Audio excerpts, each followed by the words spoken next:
Hello there. Welcome back to Business Class. Thank you so much for joining me again on a Monday. I wonder how many episodes in we are in now together. I mean, I started in May.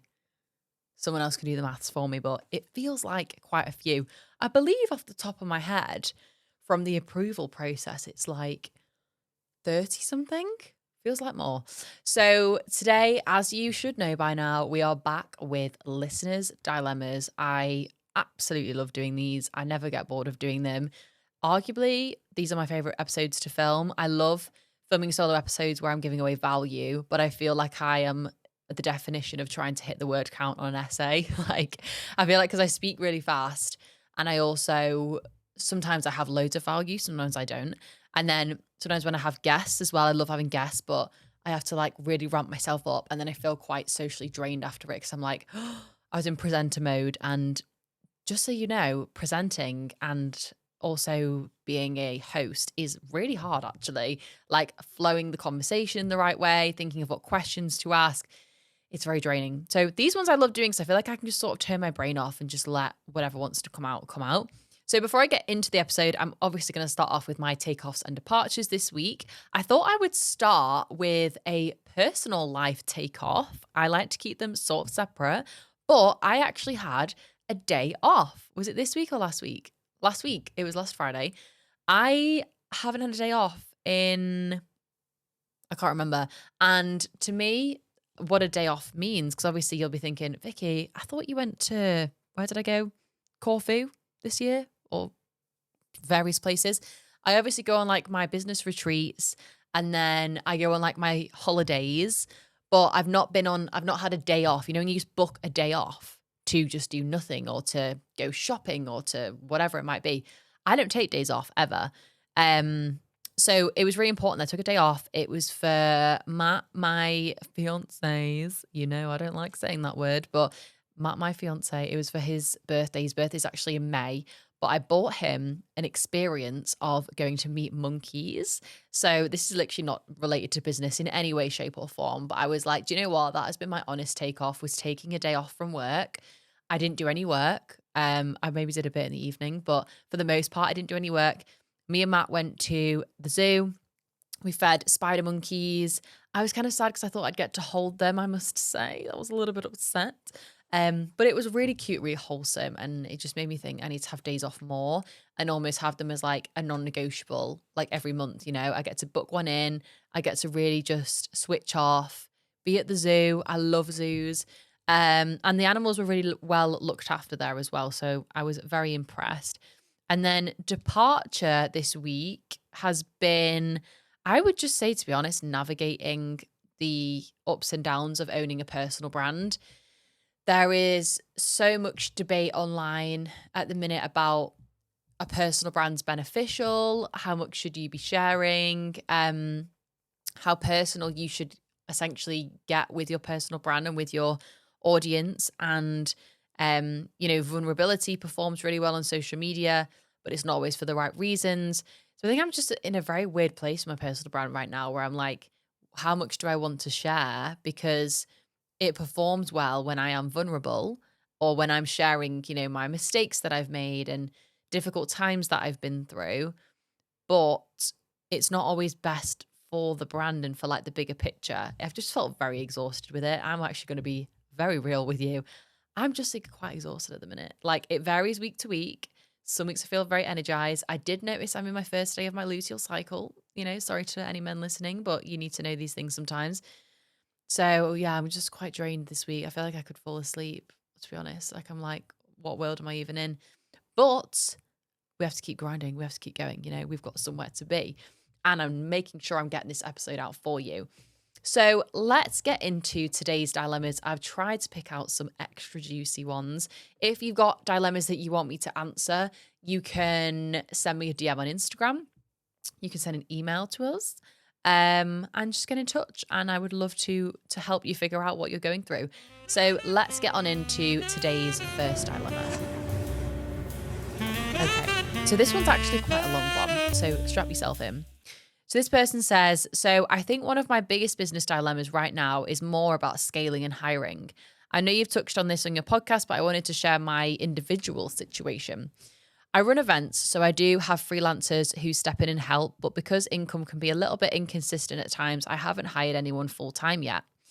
The issue I keep running into is when people do come in, I find myself micromanaging or redoing things because they're not done to the level I expect, or I'll just pay someone professionally to get it done properly.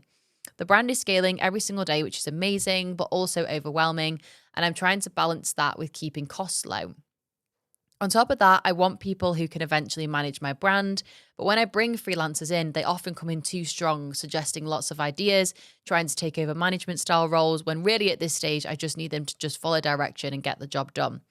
I'm naturally assertive and quite strong headed, but I don't like upsetting people. Still, I find myself stuck between wanting managers in the long term and just needing people to execute right now.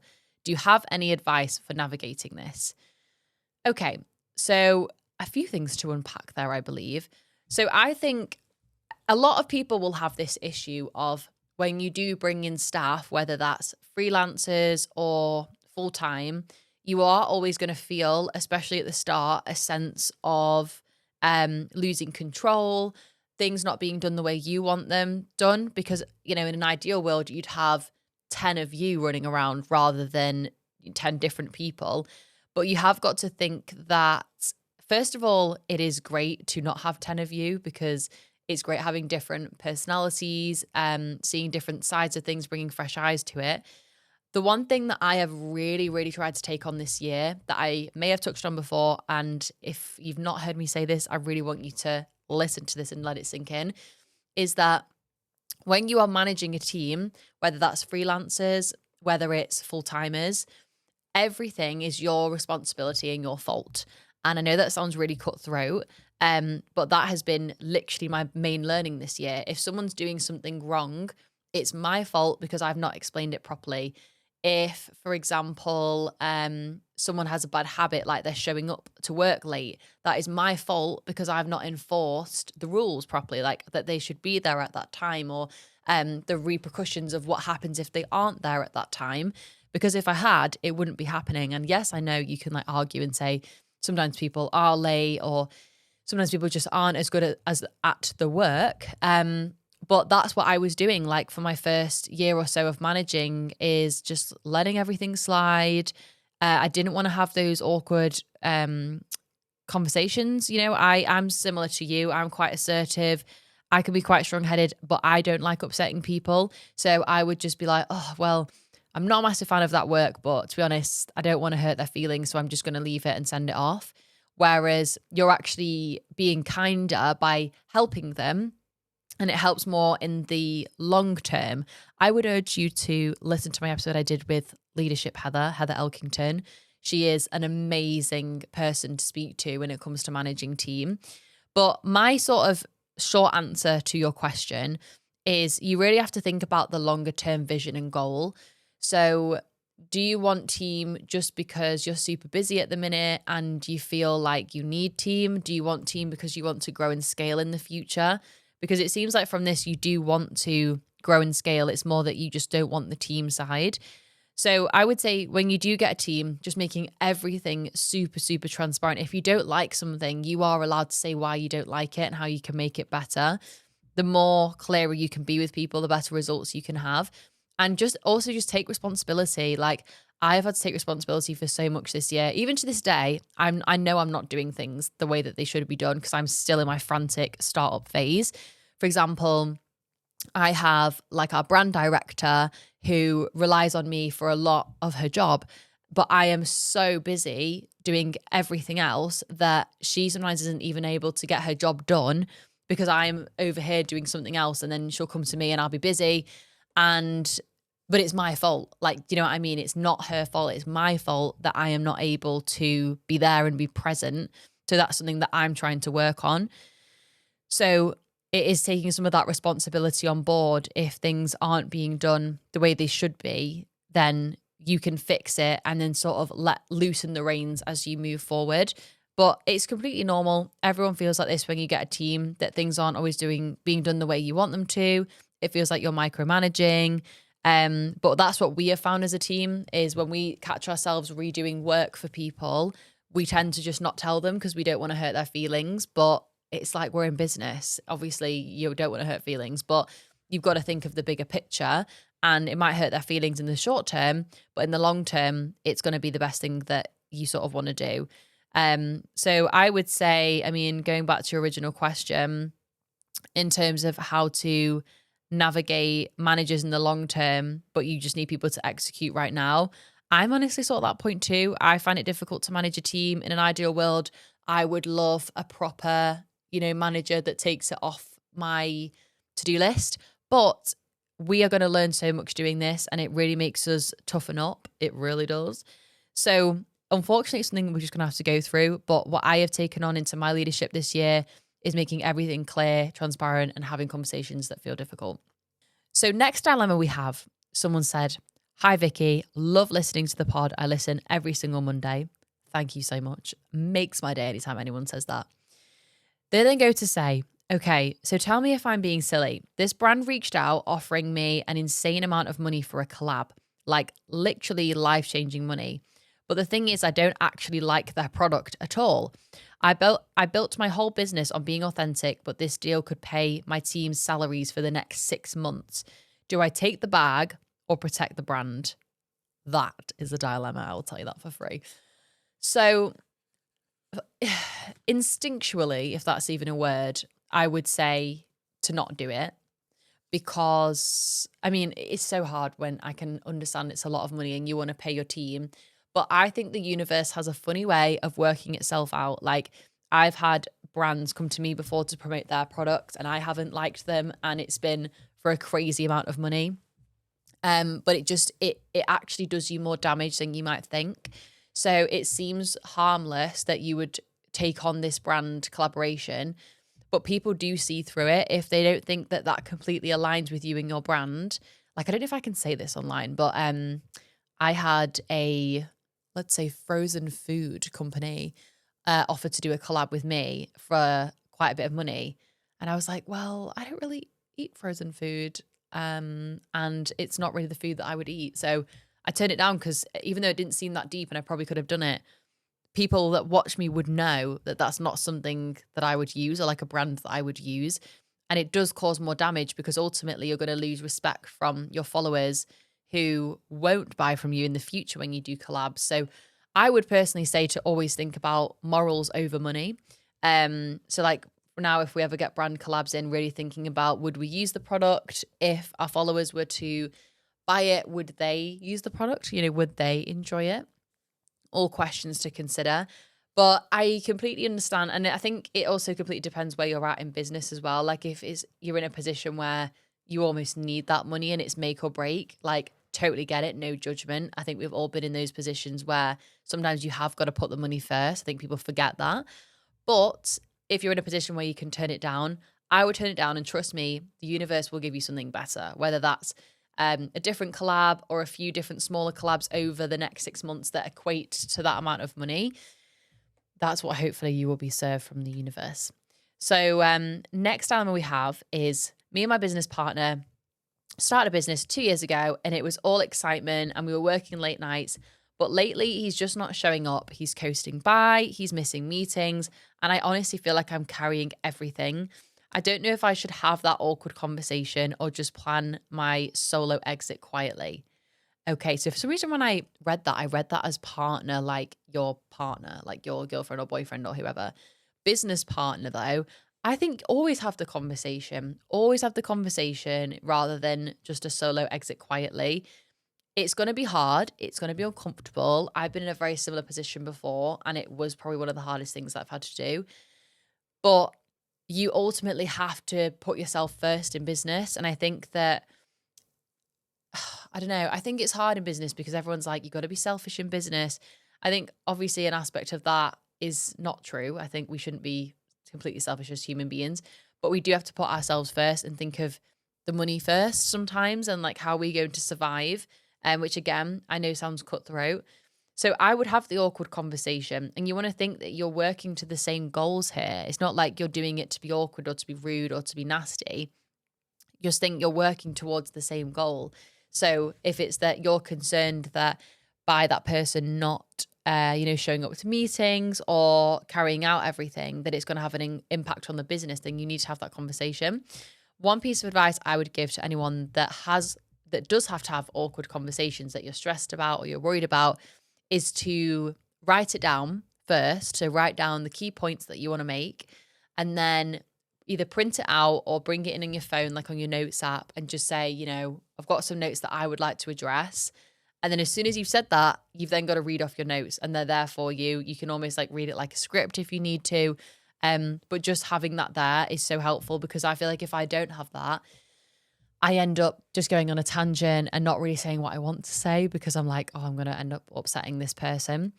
So I would make sure to have everything written down very clearly and concisely. Next one we have is apparently a weird one. This person says, I've been doing really well lately, new clients, viral posts, stuff I've worked so hard for. But now I feel like my friends are being distant the more I grow, or they're low-key rooting for me to fail. It's making me downplay everything. How do you deal with outgrowing people without feeling like an asshole? Sorry, but that's just how you've got to say it like that sometimes. I have been in this place very many times, like so many times, where, you're friends with someone, you one day get a weird vibe, and it's like a switch has gone off in their head and everything goes south or west. What is it? South. I believe it's south. Unfortunately, first of all, I would say, if you are ever making friends, it's been a long week. If you ever have friends that make you feel like you are bragging by speaking about your wins, they are categorically not your friends. Your friend should never make you feel like you're bragging. They should never make you feel uncomfortable. They should never make you feel like you're having to minimize your successes. So, cutthroat advice I'd give you is they're simply not your friends. And I would personally let them, as Mel Robbins likes to say. You should know by now, I've got a tattoo on my wrist that says, let them. And I'm really trying to implement that at the minute. Like, let them. If people want to be distant, let them. You're clearly triggering something in them. I have really learned that recently. Like, if people make a strong action against you, like it might be they block you on social media, or they're speaking about you, or whatever it might be, you have triggered them. You made them feel a strong emotion. Like, for example, you might have someone you're friends with that you were friends with at school, and you don't really click with them massively, not a massive fan of them. And then you just go on with your life. You don't really think about it because, they're just like, whatever, it's just someone that I used to know. Whereas if you go to school with someone who, again, you fell out with, you had a disagreement with, and now they are doing your dream job, you're going to be low-key checking up on them, and you're going to be maybe speaking negatively about them because you're waiting for their downfall. Like, you're waiting for people to be like, yeah, I know that was coming. So if people are, distancing themselves from you, or doing, just behaving weirdly like people do, chances are it's because they're triggered by you in some sense. And it is just about let them, because I have been through the phase where I've had that, and then I had no friends, and it feels really lonely. But it's the best feeling when you make friends that, are refreshing and actually care, and they ask and they support you. One thing I will say from doing this podcast is that all the people that I've had sat on these plane seats, they're fresh. I'm just touching the plane seat right now. Just had 2 people in here, so they've kept it nice and warm for me. The people that I've had in these seats that are, some of them just wildly successful, have done so well, are the most kind, accommodating people, because they don't compete. There's a quote here. Let me see if I can recite it. Rich people collaborate? No, let me do this again. Rich people collaborate, poor people compete. And I know that's a very surface level quote. Like, we don't assume everyone does that, But that is what I've generally found, is that the people I have met that are successful already, they want to help me. If they can connect me with someone, they want to help. They are almost more sparing with their time. They want to help people. The people that are still at the bottom, or they're just starting to build, are a little bit more reserved, and it is seen as a little bit more of a competition. So just take it that you're triggering people. Obviously, hopefully, you aren't an asshole, but I would say generally this is what happens as you grow. People get uncomfortable with it. They get weird. The energy gets weird. The energy shifts. And you've just got to let them, and your people will find you. And I know that's hard. That has been probably one of the hardest lessons I've had this year. Next dilemma we have today is everyone keeps telling me to find a niche, but I've got so many ideas, and honestly, my audience seems to love the variety. I feel like if I niche down too much, I'll get bored, but if I don't, I'll never be known for anything specific. What do you think is worst? What do you think is worse? Being boxed into one niche or being forgettable? I would say I'm absolutely with you on this. When I first started, everyone was telling me to start to have a niche. Like, you need to have a niche. You need to be focusing, just on restaurants or just on fashion brands. And I just didn't get the idea behind it, because I was like, yeah, but if I take on just restaurants and then an amazing fashion brand comes to me, I can't work with them, because I want to stick to one niche. So I would personally say you don't need to find a niche. I think that's a really outdated business concept. I do think you need to find your thing, though. I'm a very big advocate of finding your thing, which sounds really brief, so I'll go into more depth.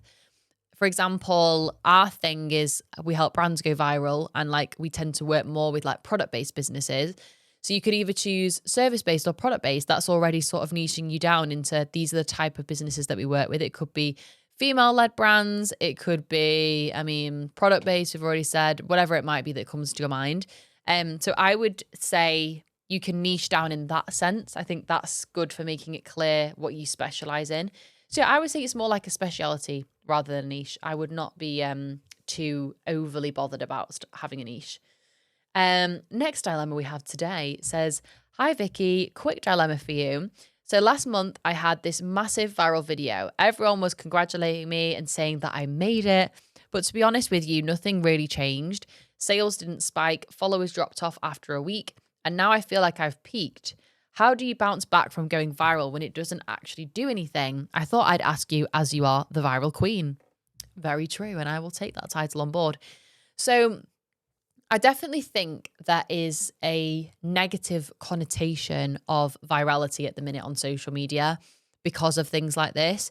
So what tends to happen is people will post, they'll almost hope for a viral video. One thing might go viral and it's luck and it's crazy and you get all these followers. You get that quick dopamine hit of a reward. It feels amazing to have all these people giving you validation and congratulating you and things like that. But you don't get anything from it. You won't get followers from it. You might not get sales from it. And that is usually because it is a viral video that hasn't been strategized properly. So it might be a random viral video that's just popped off. And usually when that happens, it's because it appeals to the masses. And, for example, if it's like a random video of a dog or something, that might go viral because a lot of people would like it. I would like it. So I always say, in terms of how we teach virality at my company and what we do there, is strategizing and thinking about why do we want to go viral? And if this video was to go viral, what would we want from it? So first thing to think about is, if you want to build a following, you have got to make sure you're very, very consistent. So that means showing up with a series, doing something regularly, whether that's that day one of this or day one of that. You're filming in the same place. You're basically doing the same content over and over again, but in different ways. Because if one of them takes off, people want more of that content. They've got more to binge, so they will follow. Whereas if you make a video as a one-off and it goes viral, people will find it, they'll want to follow, and then there's no more of it, so they'll drop off. So if followers is the goal, I would say it's about consistency. If it's about sales, I would say thinking about some way that you can incorporate whatever it is you're selling into the video. And I'm also a massive advocate of not selling on social media. I think people just turn off when it's an ad. I don't think people are interested. So we have to think outside the box in terms of how we can sell. So for me, I tend to sell quite indirectly because I never want to feel too salesy. So it might be that I do one of my classic posts where it's just like, it could be, I did one recently of like, here's everything that went wrong in my business this week. And then at the end, I'll say, I'll like plug my podcast and say, if you want more conversations like this, listen to my podcast, because it's not too salesy. Other ideas that we've had is like, we've had fashion brands where we want to sell a particular dress that's just launched. So rather than just going online and saying, buy this dress. We'll like get someone to wear the dress and orchestrate a conversation where someone says like, oh, I love your outfit. And it's like girlhood vibes. And then it goes viral and then you get sales from it. So I think it's just thinking more strategically, because yes, I agree with people when they say going viral shouldn't be your strategy, but it's because they don't do it right. They don't do it properly. I absolutely agree with the fact that you shouldn't just want a viral video and hope for it, because yeah, you aren't going to get anything from it other than views. But I do think it can be strategized. So if you're interested, we have like a free podcast. Well, I did a podcast episode on how to go viral, but strategically. I've also done one on personal branding as well that you can scroll back and listen to. See, I just sold to you there, even though it's free, so I'm not charging you a penny. So I would suggest listening to that. But you're definitely not at the peak as well. Say if you have had a viral video and you've grown and then everything dips, you can just get it back up again with a different video. It's not like that forever. Just keep persevering with it. Okie dokie. So next dilemma we have, someone says, hi, Vicky. I want to be really honest with you. I'm just over my business. I've fallen out of love with it. The business, the clients, the constant pressure. I love what I build, but it just doesn't excite me anymore. It stresses me out and makes me feel unwell. Girl, you're speaking my language here. I am with you. But then I think about how many people depend on me, my team, my family, my friends, how much I've invested, and I feel trapped. How do you know when it's time to walk away? Oh, gosh.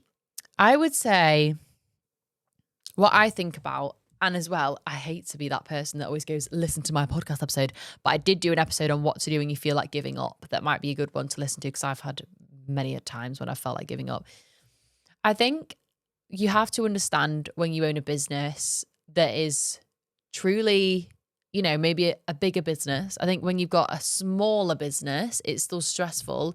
But I think when it gets to the point when you have team and salaries and legal stuff, it just gets so unbelievably hard.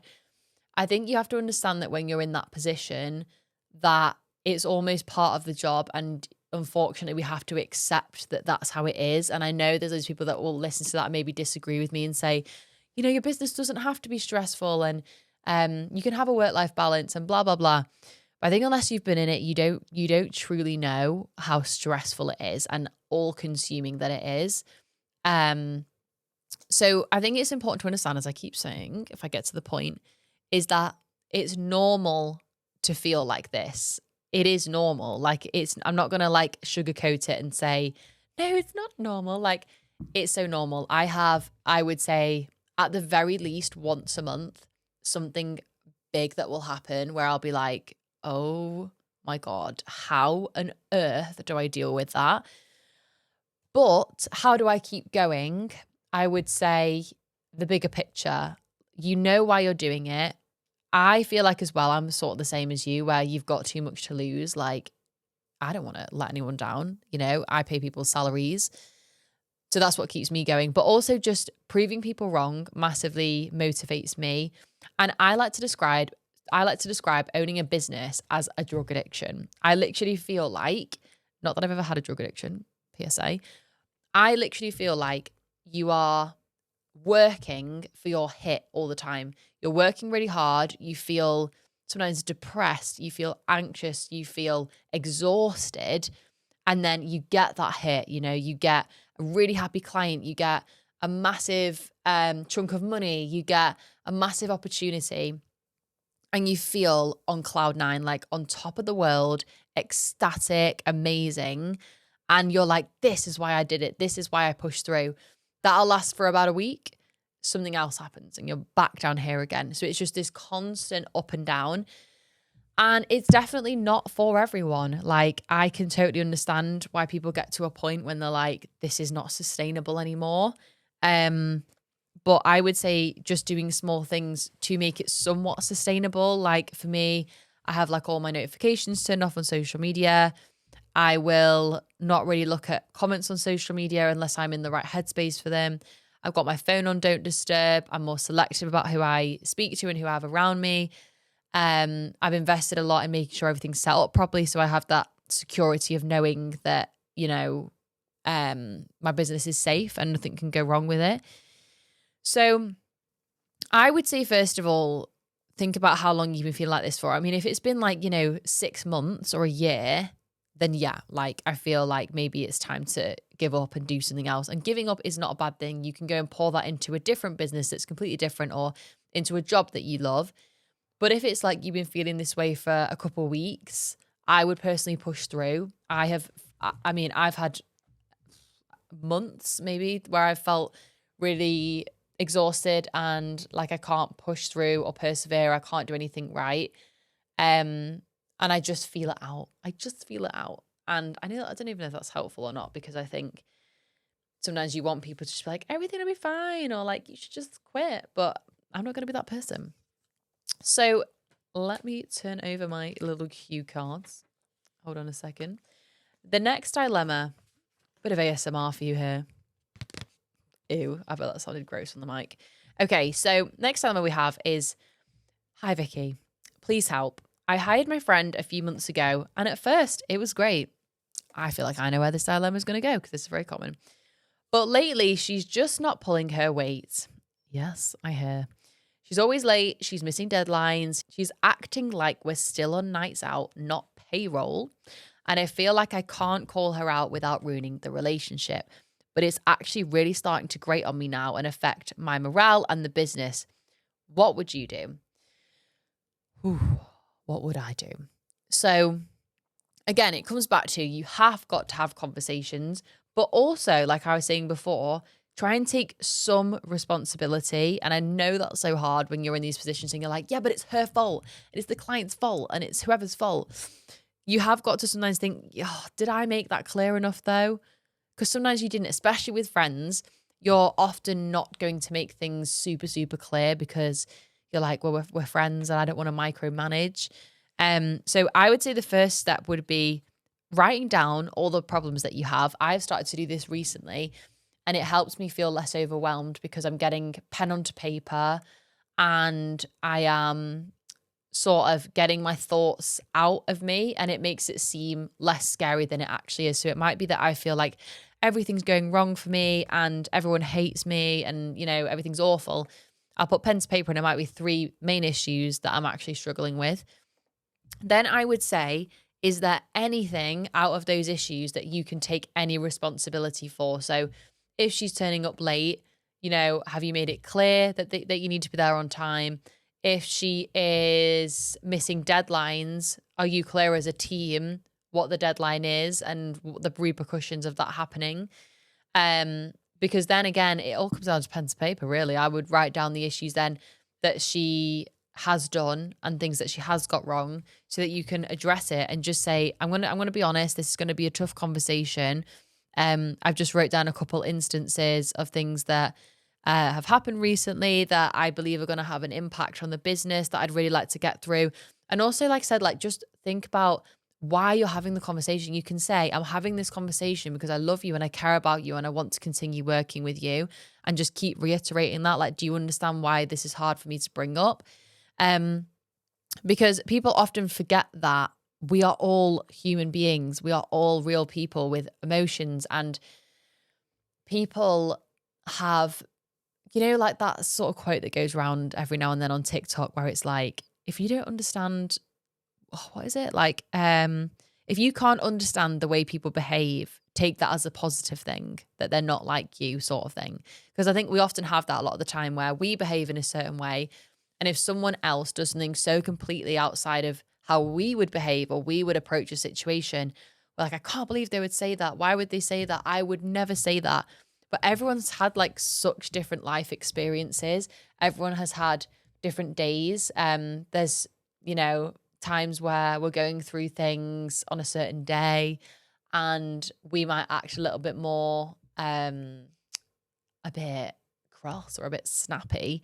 And you just don't know. So I think just considering that with all of this is that people most of the time are trying their best. It just doesn't always come out in the right way. So just realign on why you're having the conversation, first of all, address the issues, and just keep going back to, we're having this conversation because I care about the business and because I care about you as a friend. Okay, so next dilemma we've got is, Hi Vicky, I posted a video that absolutely blew up on social media. It had millions of views, but people are absolutely rinsing me in the comments. I gained loads of followers, but also a ton of hate. Now I'm wondering if I should just delete it or should I just own it? Everyone does say any publicity is good publicity. But I'm not sure. I feel like it is hurting my reputation. Great question, first of all. I think, again, it's one of those things that come with virality. I personally think, I always say to people when you're trying to grow on social media that emotional content is remembered. So when you are posting content online, it should be provoking someone's emotions. If it's not, then it's not going to be remembered. And that can be a good emotion or a bad emotion. So there's videos that I post sometimes that I know are going to provoke people, and not in like a malicious way, but like, for example, when I post about being a Gen Z boss, I know that's going to provoke hate comments because people are going to disagree with my leadership style or with me as a person. But ultimately I go, well, I know it's going to perform well, it's going to lead to more opportunities and growing a following and things like that. So I think that is a natural part of growing. I think as long as say if it's someone just laughing about what you're wearing or the way you eat food or something, I don't know what the video is, then I don't think it's that deep. Like if it's something like that, I think if it's something that is genuinely, can damage your reputation, then maybe I would private it and just, I mean, it depends on the video, to be honest. This is why these dilemmas are so hard. But I would say from what you said, you've gained loads of followers, but also a ton of hate. That does just come with going viral, unfortunately. Like you will at one point get on the wrong side of the internet. I've been there myself many times.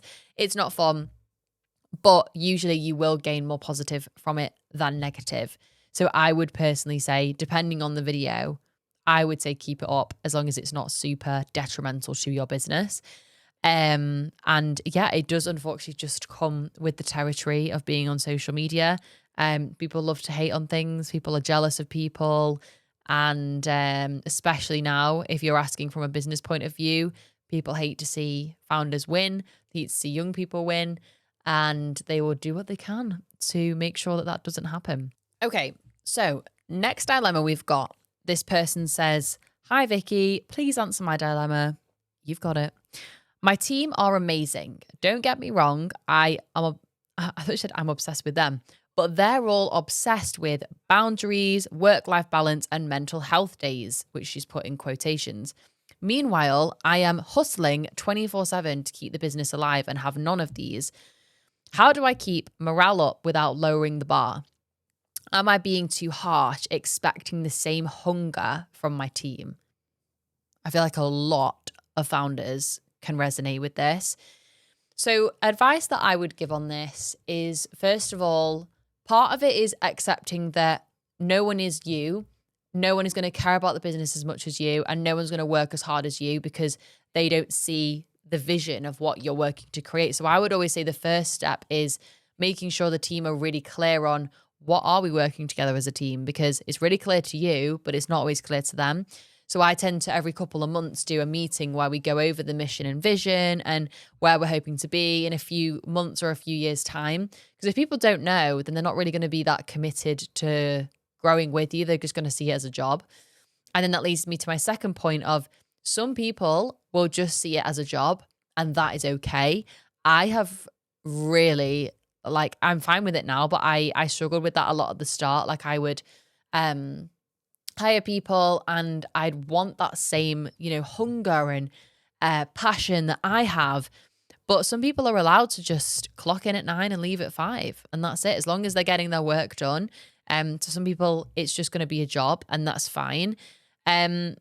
I would say you've almost got to keep yourself and the team separate. So I feel like I do a lot for my team that I don't necessarily do for myself. Like, I said at the start of this episode, like I don't really take days off. They do. They have boundaries that they can switch off at 5 and not look at their phone. I don't. So unfortunately, it's one of those things we've got to do as founders. Like it is one of those things, but I wouldn't feel annoyed at them for not having the same hunger as you. It's naturally going to come when you have a team. You're going to have those team members that go above and beyond. They want to grow with you. They'll get rewarded for that. You have some people that just want to clock in, and that's fine. It's just a job. Like, it's not that deep to them. In terms of like how to push past this though, I would set aside some things for yourself. At the minute when you're saying like you're working 24/7 to keep the business alive, like that doesn't sound healthy. And as much as I do speak about how hard business can be, I don't feel like I'm working 24/7 to keep the business alive. Like it's doing pretty well. It's just the stresses that come with it, sort of thing. So I would personally say the more you look after yourself, the better the team can be. And the more they'll look up to you and, you know, see you as a bit more of a leader and an inspiration.